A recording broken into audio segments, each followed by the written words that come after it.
So welcome.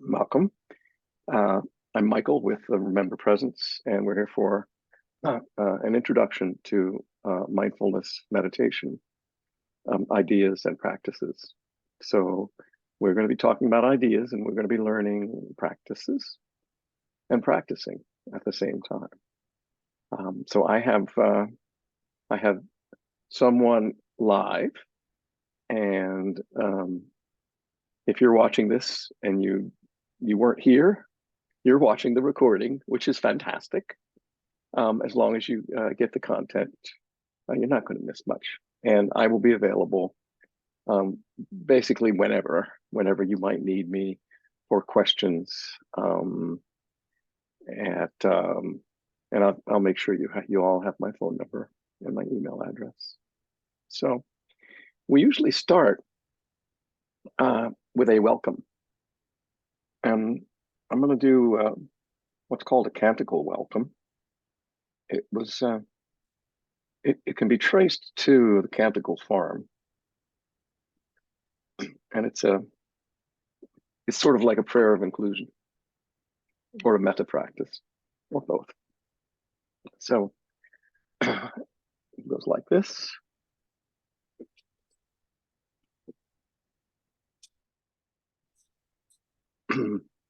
So we welcome you. We welcome each of you and the many countries and rich cultures represented here for this learning community. We welcome those of you of African descent, of Asian descent, of European descent, of First Nations descent in this land and abroad, and people of mixed and multiple descents. We welcome people of all economic backgrounds and current situations. We welcome your bodies of all sizes, abilities, and challenges, whether visible or invisible. We welcome those of you who are new to training like this one, and those of you with a great deal of related experience. We welcome all ages, from young adults to elders.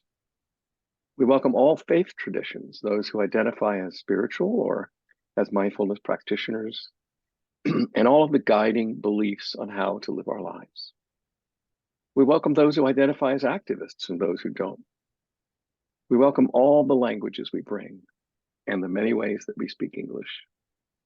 We welcome people of all genders, including people who identify as transgender, non-binary, genderqueer, and everyone for whom those labels don't apply.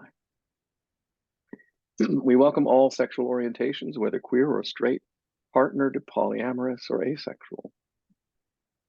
We welcome each of you in all of the rich complexity of your identity, including dimensions that we might not have mentioned.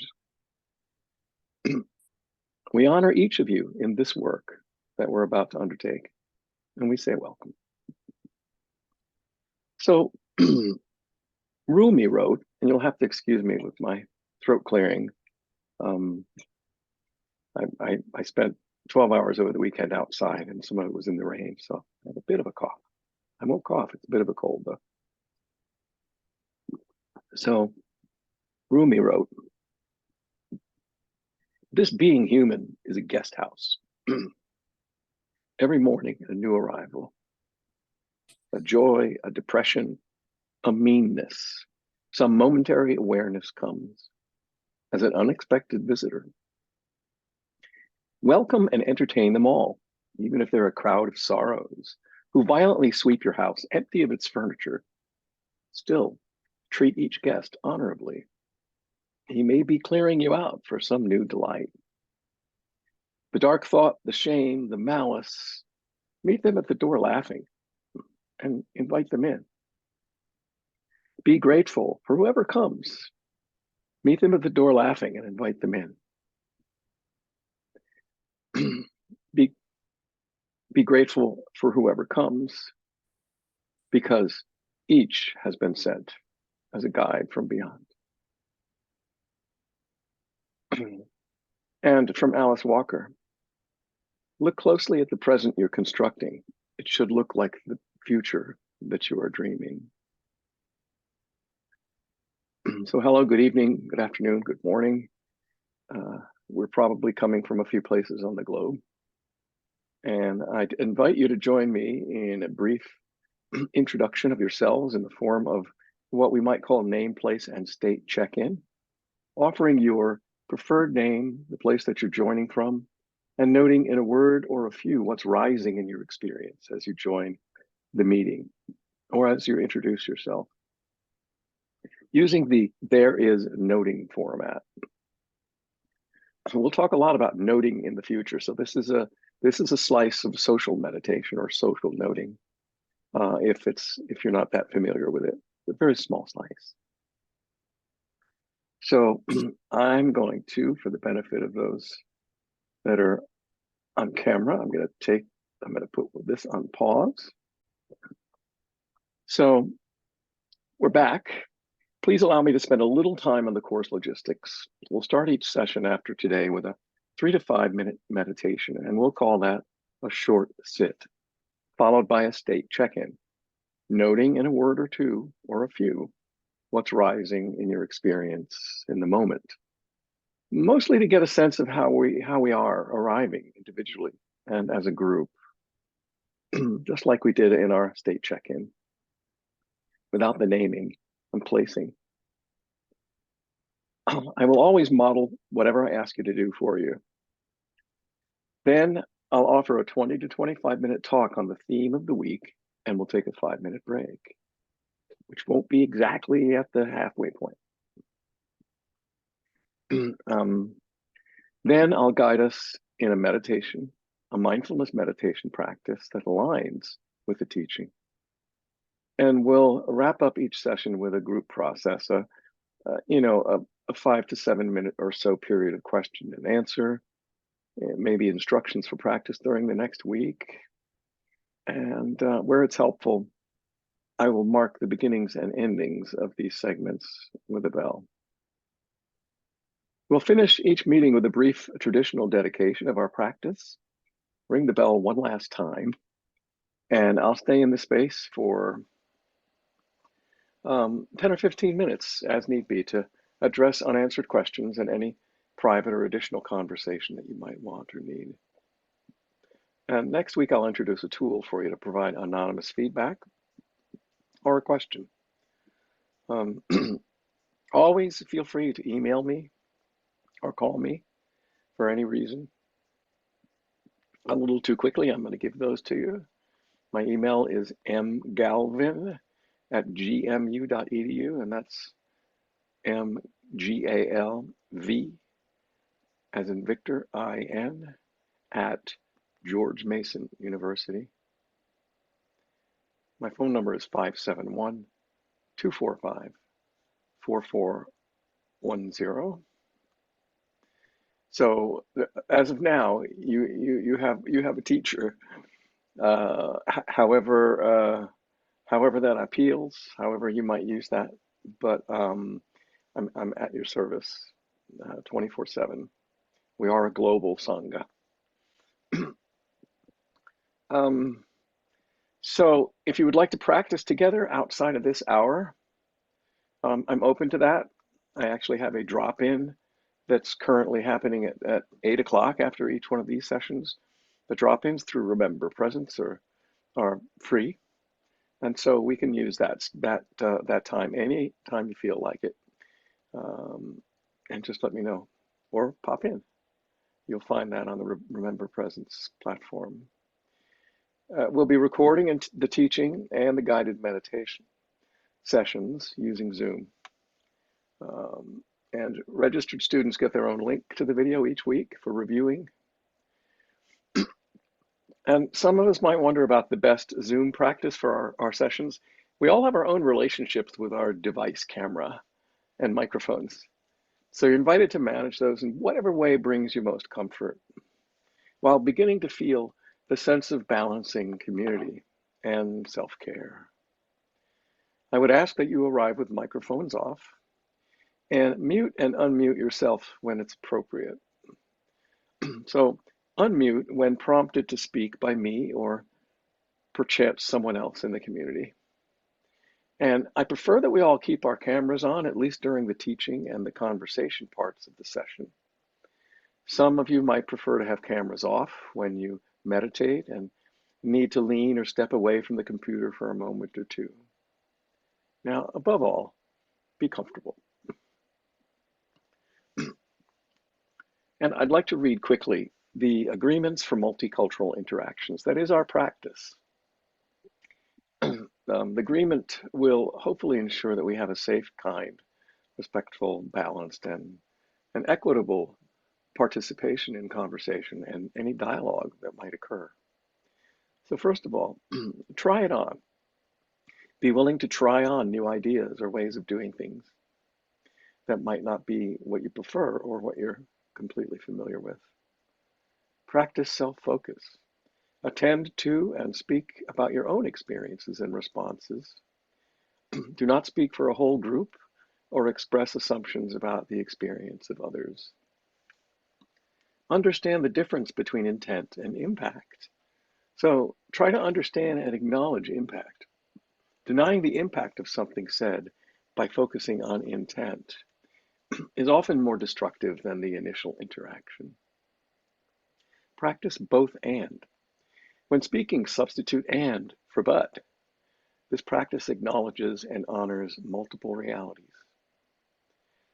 Refrain from blaming or shaming self or others. Practice giving skillful feedback. Move up, move back. Encourage full participation by all present. Take note of who's speaking and who is not. If you tend to speak often, consider moving back, and vice versa.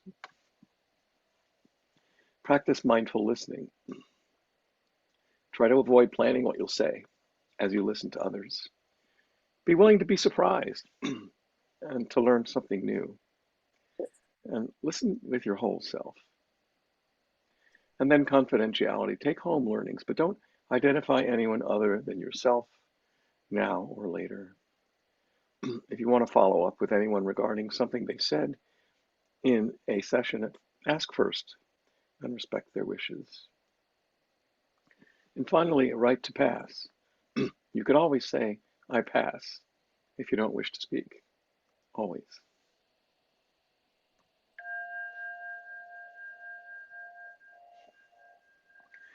So it's really wonderful to see you and to talk to each of you, the full learning community, as we begin our 7-week journey together. During each session, we'll learn about a particular facet of the jewel of mindfulness meditation, and we'll learn any related practice, with each session adding to the experience of our previous experiences to some extent. I'm very grateful for your willingness to join me in this course. In a very real sense, we're all teachers and learners in this space. So tonight, we begin to answer the question, what is mindfulness? It's a big question. And the answers invite what may likely be a lifetime of exploration and discovery for some of us. So I'll offer up some brief history of meditation and a few definitions and talk about how mindfulness shows up in our constellation of ideas and practice, and hopefully have 5 minutes or so at the end to play with some questions. A colleague and a teacher of mine writes, in the 21st century, reality is becoming increasingly programmable.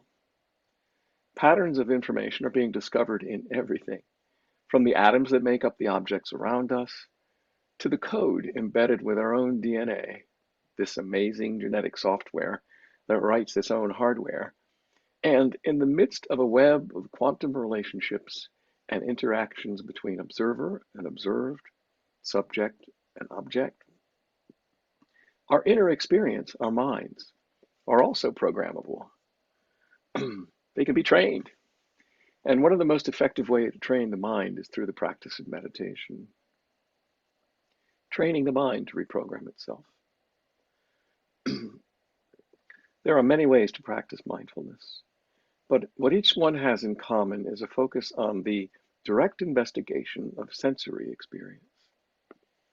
With mindfulness, you learn how to notice what you're sensing in real time. With mindfulness practice, you learn to tune into and recognize the patterns of experience that make up your moment-to-moment reality. including the ebb and flow of body sensations, emotions, and thoughts. Mindfulness practice is like pointing the telescope of concentration toward the direct observation of your subjective universe.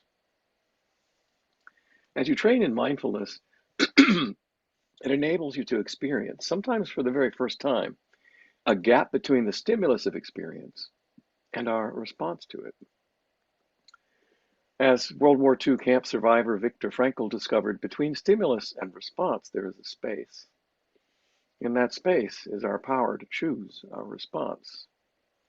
In our response lies our growth and our freedom.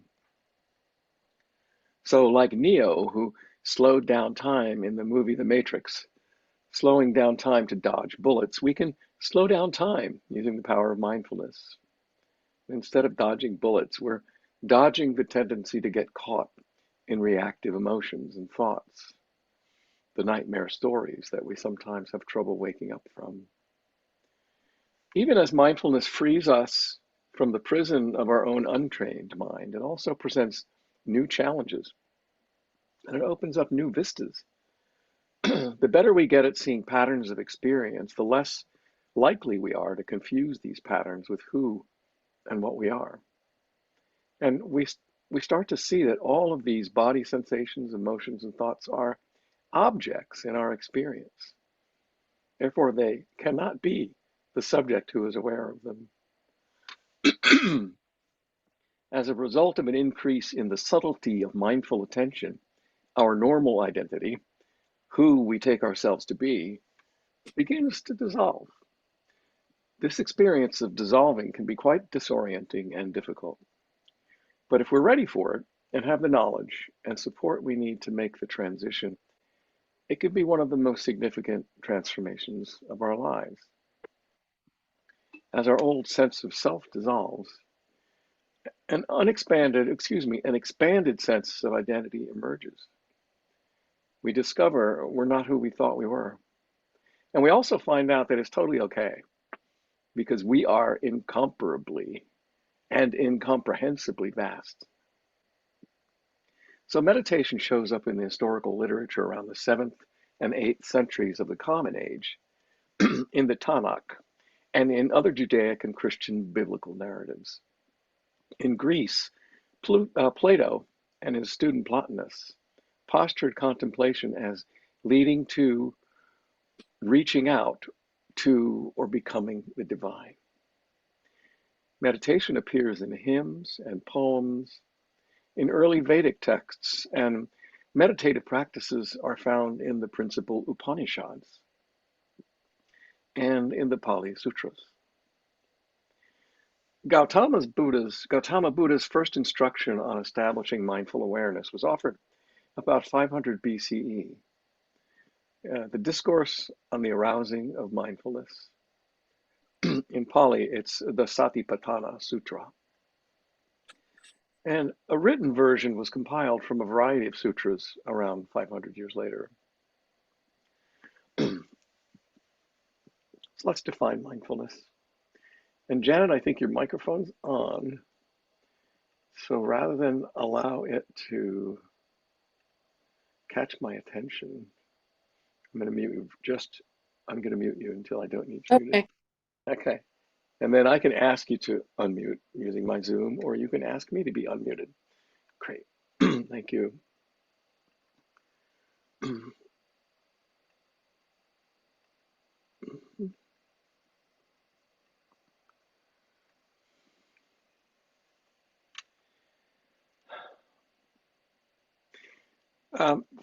We're defining mindfulness.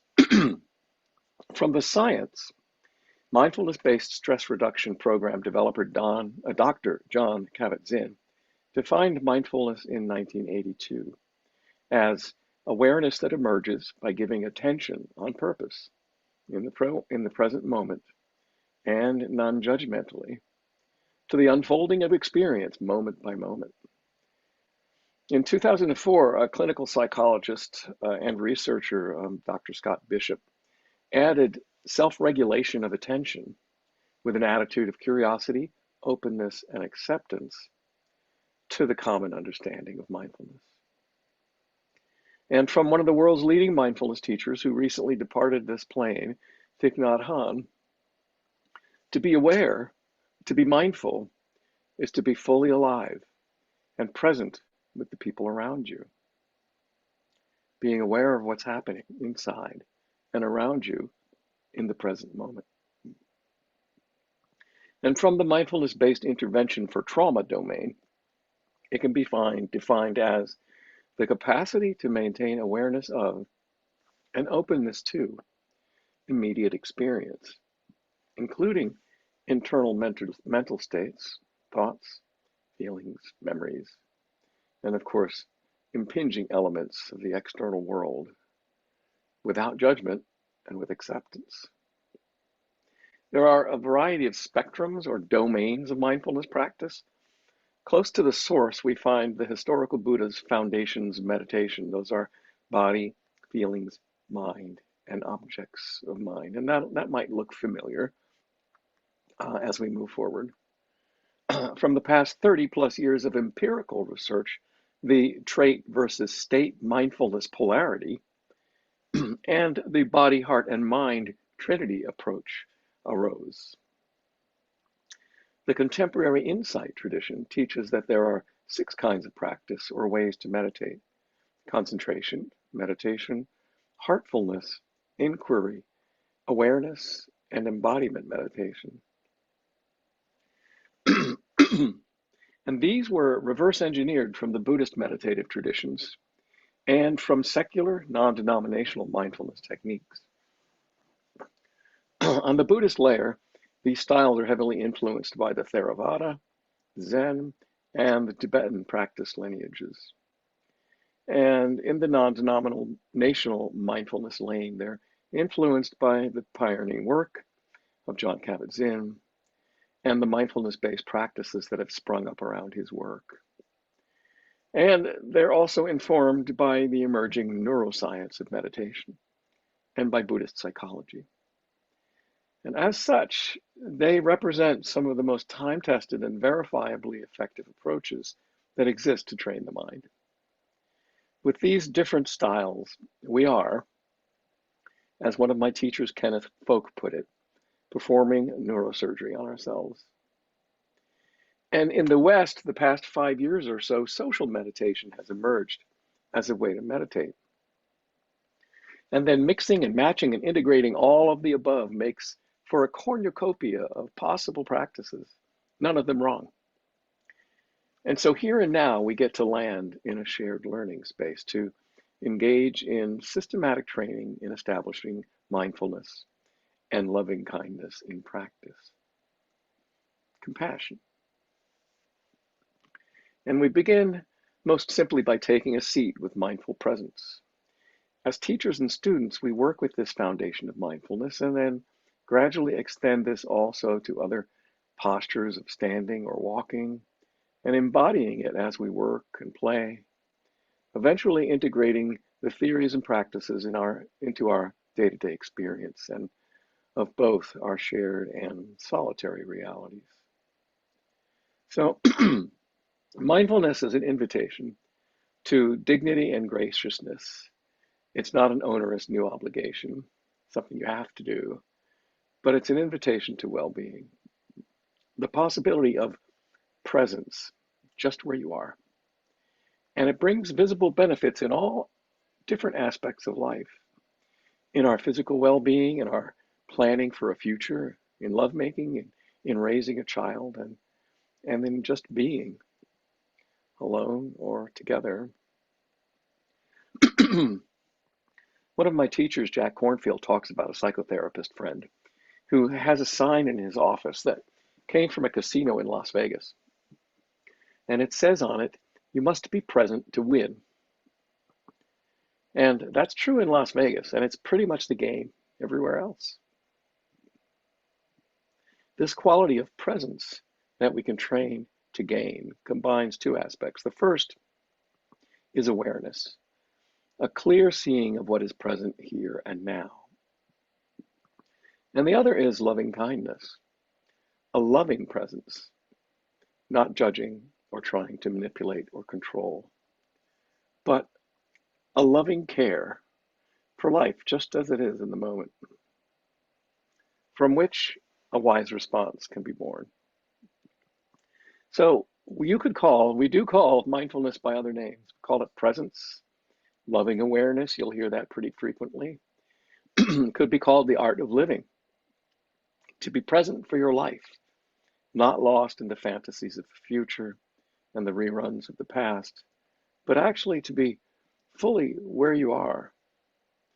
It has a sensitivity, an immediacy, and an aliveness to it. It's often called present moment awareness. So by training this capacity of presence, you can calm and quiet the mind, open the heart, learn to see and work with the different energies of your life, and then be able to respond wisely. So how does this training start? Training in mindfulness meditation uses its own approach, not judging, not trying to change the way things are, but taking a seat in the mystery of your human experience, halfway between heaven and earth, just where you are, and allowing yourself to see and honor what there is to be understood. And it begins by honoring your own body. There's a line from, from James Joyce where he wrote of one character: Mr. Duffy lived a short distance from his body. And we do that in our lives. When you become mindful, you can notice the state of your body without judgment, where there's tension, relaxation. Is the body exhausted or excited? Is there pain or pleasure, illness or health? You can also honor with the same non-judging or caring attention, the attention that seeks to see clearly and understand the circumstances of your life, just as you notice the states of your body as you're sitting here.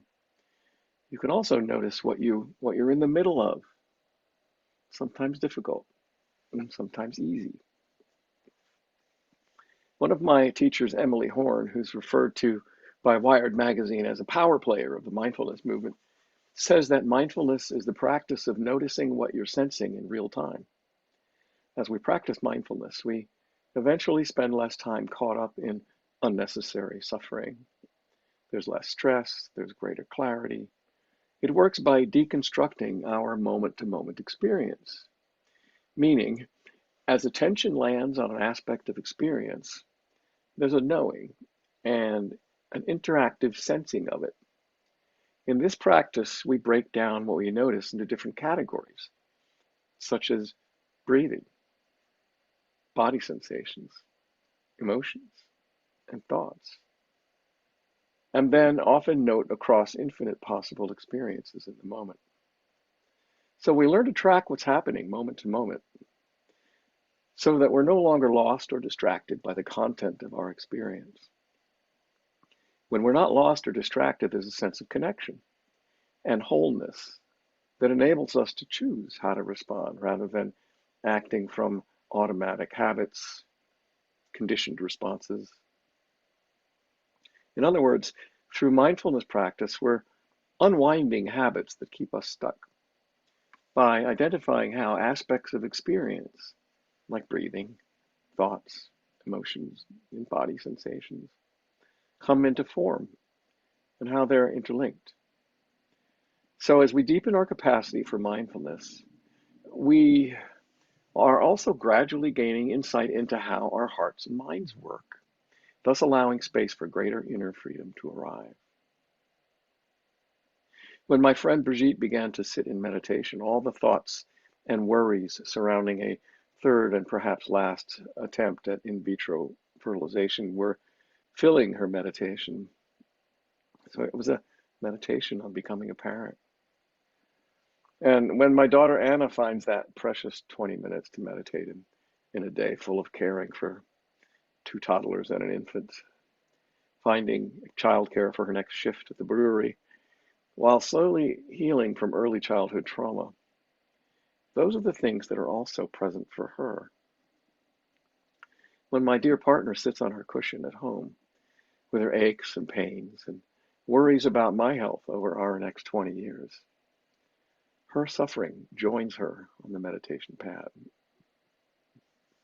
So as you sit and quiet yourself, you will encounter what's present for you in your life just now. Sometimes you encounter the unfinished business of the heart. There's grief that you've been too busy to let yourself feel, or the tears that are here, or the longing, or the creativity that's unexpressed, or the love that you haven't given voice to. And all of these things are the perfect place for you to learn the power of steadying attention and loving awareness. And as you learn this capacity, it will help you even in the hardest times. So that in just a moment, with a mindful pause, with just an ah, wherever you are, you can shift in that space of opening to well-being. You can shift your relationship to whatever is happening and say, ah, yes, this too. So mindfulness is not about a spiritual bypass or creating some new ideal, but the presence with your body and heart and mind for what is in your life, for your measure of pain and pleasure, of praise and blame, of joy and sorrow, of gain and loss, for the beginnings and endings that make up a life. And this capacity for presence is a gift to yourself and a gift to all around you. So the recently departed Zen master Thich Nhat Hanh said that when crowded Vietnamese refugee boats met with the storms or pirates, if everyone aboard panicked, all would be lost. But if even one person on the boat remained calm and centered, it was enough. It showed the way for everyone to survive. And so, with your own steady presence, you become, guess who? That person on the boat that calms and steadies the way for yourself and for those around you.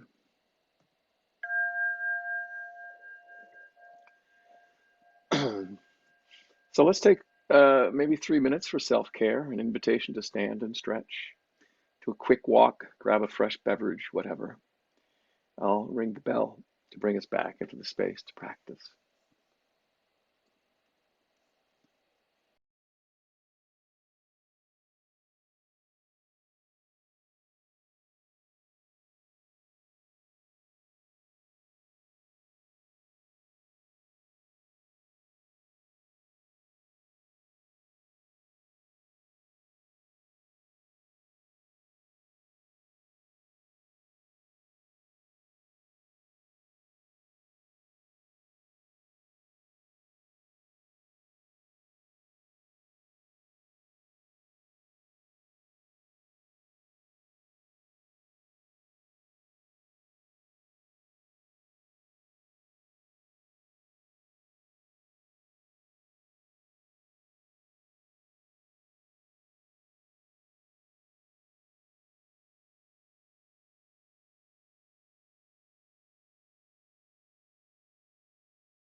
So let's set an intention to sit for about 10 minutes, and we'll get longer.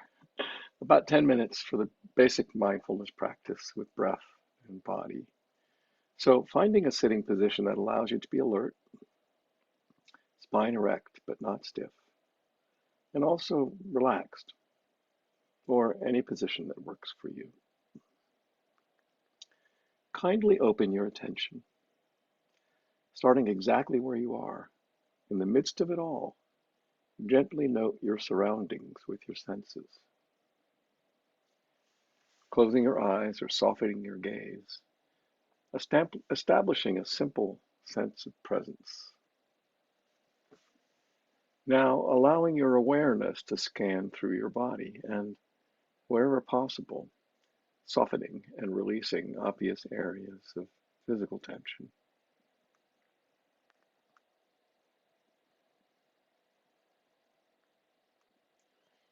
You might take a few very full cleansing breaths and then allow your breath to be natural. And notice how the breath breathes itself, bringing your attention to where you most easily detect the breath, or perhaps where it's most pleasurable, letting this place of experiencing the breath be your home base, an anchor to the present moment. So noticing this breath right here. And if you like, you can softly note in your mind in the background calm or ease with each breath. And you can also whisper to yourselves, counting 1 through 10. A lot of people like to count. If the breath is not a good home base for you, you might instead anchor your attention in the sensation in your hands or the sensations of your whole body sitting here. Now, with a relaxed, interested attention, discovering what sensations of the breath or your chosen anchor feel like, moment to moment.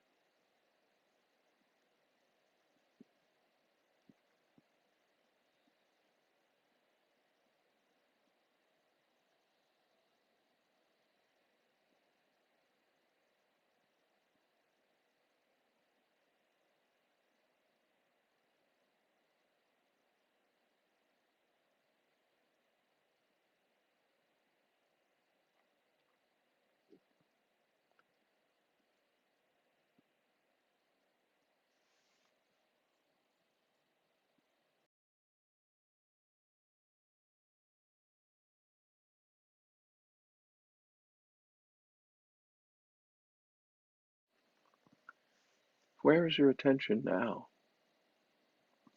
Each time you notice that your mind has wandered is a moment of mindfulness.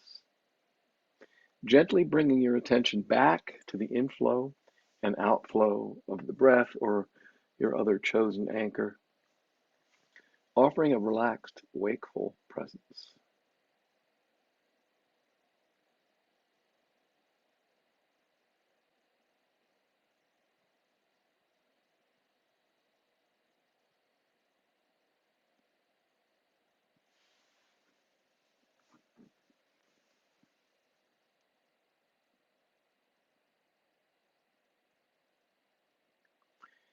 Now scanning your body and noticing if any particular sensations are strong.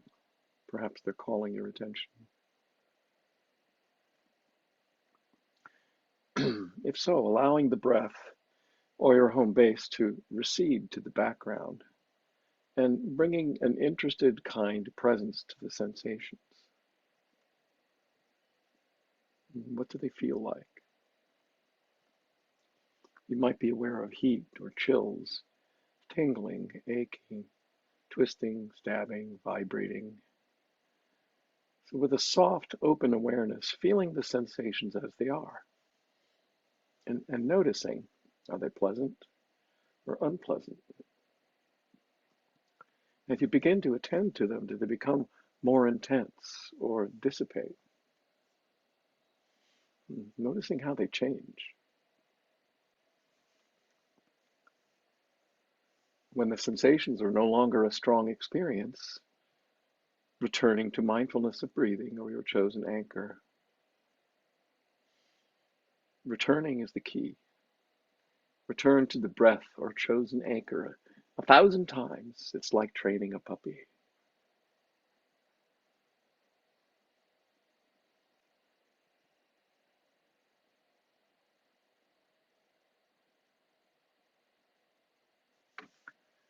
If you find it difficult to stay with strong sensations, you might breathe with them, letting the breath help you find some balance and openness in the midst. It can also be helpful to name the sensations, seeing if there's a word to note whatever describes your experience. Tightness, ache, heat, pressure. There's no need to strain or run through a mental thesaurus to find the right word.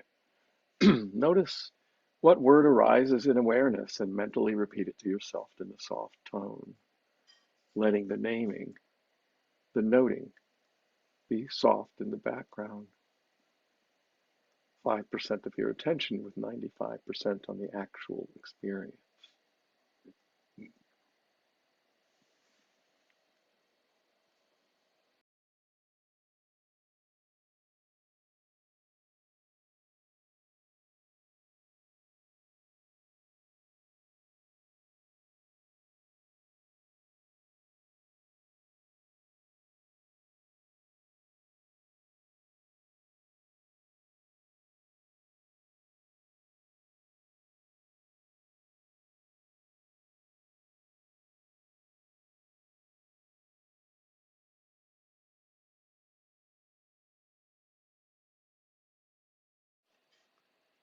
You might ask yourself, what's happening inside me right now? So noticing any sensations that are predominant, and then ask, what can I be with this? Directly feeling the flow of sensation, subtle or strong, letting life be just as it is.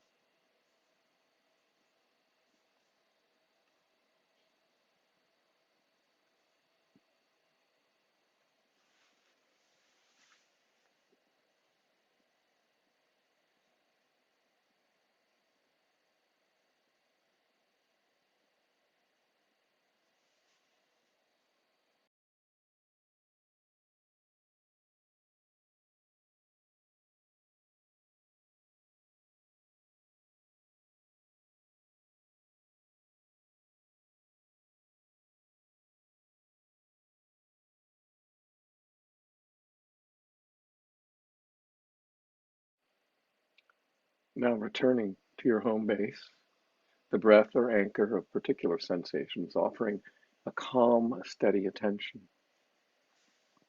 If during this last minute or so in front of us, strong sensations call your attention, letting your primary anchor recede and bringing a full attention again to what's arising, naming what you notice, offering your presence. And if nothing strong is calling your attention, continuing to rest with your home base, relaxed and alert.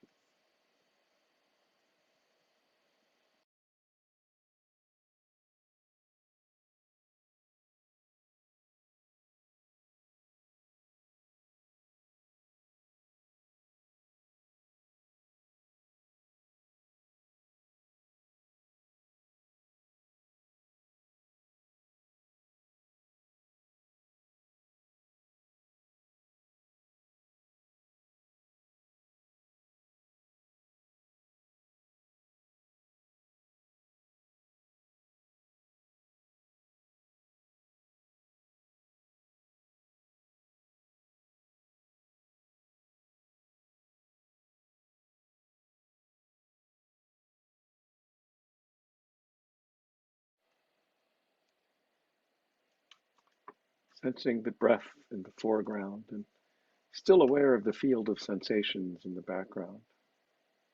You are learning to be centered, balanced, and present for the breath and the living world of sensation, wisely aware of this changing life.